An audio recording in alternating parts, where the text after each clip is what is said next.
Jour 14 pour apprendre à faire du piano. Comme je vous l'ai déjà dit, aujourd'hui on voit tout, on refait les bases.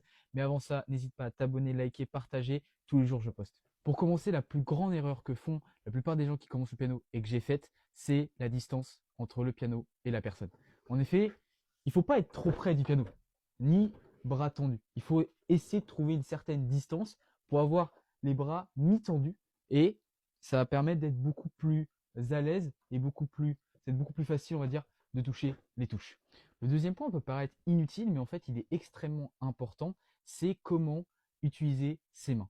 Je m'explique. Déjà, il faut que nos mains soient en position un peu de C, en fait, un peu comme si on tenait une sorte de balle, et il faut surtout qu'elles soient extrêmement relâchées. Il faut vraiment être détendu sur le piano et pas brutal et tendu parce que ça permet d'éviter les douleurs et surtout, en fait, dans le son que vous allez produire, ça va être beaucoup plus agréable à entendre qu'une personne qui est tendue et agressive sur le piano. Le dernier point qui est extrêmement important pour jouer au piano, c'est quelque chose d'assez évident, c'est la posture. En effet, il faut jouer le dos droit, mais c'est quelque chose qu'on oublie assez souvent au fil en fait de la séance. Si on joue par exemple pendant une heure, bah, on va avoir tendance à commencer à se plier un peu, alors qu'il faut toujours se dire d'avoir le dos droit parce que ça permet d'être beaucoup plus à l'aise pour jouer et surtout d'éviter certaines douleurs au dos